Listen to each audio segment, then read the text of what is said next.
രാവിലെ മനോരമ പത്രം എടുത്ത് വായിക്കുമ്പോൾ അത്ഭുതകരമായ ഒരു കാര്യം കണ്ടു. നമ്മുടെ സഭയിലെ പ്രിയ വിജയൻ ബ്രദറിന്റെ ഫോട്ടോ കണ്ടു. ഒരു പെൺകൊച്ചൊരു യൗവനക്കാരി വെള്ളത്തിൽ മുങ്ങിച്ചാകാൻ തുടങ്ങുമ്പോൾ അദ്ദേഹം തന്നെ അത് പറയും. പെട്ടെന്ന് അദ്ദേഹവും കൂട്ടുകാരെ വിളിച്ച് രണ്ടുപേരോടുണ്ടായിരുന്ന കൂട് എത്ര പ്രായമുള്ള ആളായിരുന്നു? 40 വയസ്സുള്ള ഒരാളെ ഇവർ രക്ഷപ്പെടുത്തി. അത് അദ്ദേഹം തന്നെ പറയും. എന്തോ സംഭവം എന്തായിരുന്നു? ഓക്കെ, എന്തോ പറഞ്ഞെങ്ങനെ കഴിഞ്ഞ ചൊവ്വാഴ്ച 7 മണിയായി. രാവിലെ ഞാൻ കുളിക്കാറുണ്ട്. ഭയങ്കര സൗണ്ട് കേട്ടു. ഞാൻ ശ്രദ്ധിച്ച് നോക്കി പെണ്ണിൻ്റെ സൗണ്ടാക്കായിരുന്നു. ഞാൻ അടുത്ത വീട്ടിലെ പയ്യനെ വിളിച്ചു. അവിടുന്ന് വണ്ടി എടുത്ത് ഞങ്ങൾ പെട്ടെന്ന് അവിടെ എത്തി. 2 കിലോമീറ്റർ പോകണം. ഞങ്ങൾ സെക്കൻഡ് കൊണ്ട് അവിടെ എത്തി. എത്തിയപ്പോൾ കൊച്ചി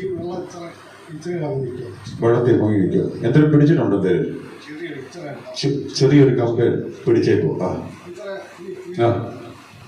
ഞാൻ പറഞ്ഞ കർത്താവിനെയും വിളിച്ചിട്ടുണ്ട്. ഞാൻ കർത്താവിനെ വിളിച്ചുകൊണ്ട് ഞാൻ വലിയ ഒഴുക്കുള്ള സമയമായിരുന്നു. വെള്ളം പോകി നിലയില്ലാത്ത സ്ഥലമാണ്. കർത്താവ് രക്ഷിക്കാൻ ചാടി. അപ്പം കൂടി അവരും ചാടി കൊച്ചിനെ കരക്ക് കയറ്റി. അത്ര സമയത്ത് എത്ര കുഞ്ഞ് അവർക്ക് മകൾക്ക് എങ്ങനെ അവസ്ഥ?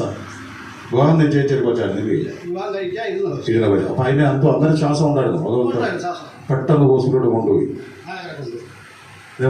നിങ്ങൾ ചിന്തിച്ച് നോക്കി. ഇവിടെ ഇദ്ദേഹം ആ ശബ്ദം കേട്ടിട്ട് വേണേൽ പലരും പല ശബ്ദങ്ങൾ കേട്ട് അവഗണിക്കും. പക്ഷേ ഒരു ജീവനെ രക്ഷിക്കാനായിട്ട് പുറപ്പെട്ടു. ഇദ്ദേഹം പറയുന്ന കർത്താവെ എന്ന് വിളിച്ചുകൊണ്ട് ചാടി ഈ വിജയനെ, യേശുവിനെ സ്വന്തം കർത്താവായിട്ട് സ്വീകരിക്കാനും സ്നാനപ്പെടാനും ഈ സഭയോട് ചേർന്ന് പ്രവർത്തിക്കാനും ദൈവം ഇടയാക്കി. അത്രയ്ക്ക് സന്തോഷമുണ്ട്. ഇപ്പോൾ കർത്താവ് ഇപ്പോഴേ ഞാൻ ആഗ്രഹിക്കുന്നു, തീർച്ചയായിട്ടും കർത്താവ് പറയുന്നുണ്ട്, വീട്ടിലെ ഒരു ഗ്ലാസ് തണ്ണീര് കൊടുത്താലും എന്തുകൊണ്ട് അതിന് പ്രതിഫലമുണ്ട്. ഭൂമിയിൽ ഒരു ജീവനെ രക്ഷിച്ചു. കർത്താവ് താണ ഭൂമിയിൽ ഇറങ്ങി നമ്മളെ പാപത്തിൽ കിടന്ന് നമ്മളെ രക്ഷിച്ചു. ഇപ്പൊ ഞാൻ ദൈവസഭയുടെ നടുപിടിച്ചു.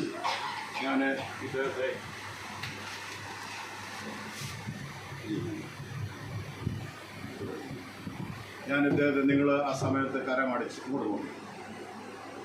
കാരണം ചെറിയ കാര്യങ്ങൾക്ക് പോലും ദൈവം ഈ ഭൂമിയിൽ നമുക്ക് പ്രതിഫലം തരുന്ന ദൈവമാണ്. ഹല്ലേലൂയ.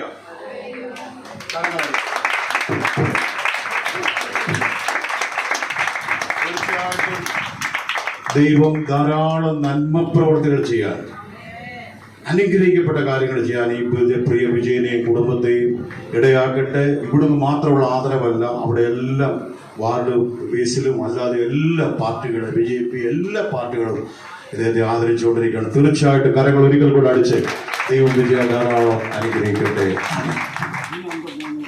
ഇന്ന് 3 മണിക്ക് കൊണ്ട് നിങ്ങൾ ചിന്തിച്ചോണം വിജയ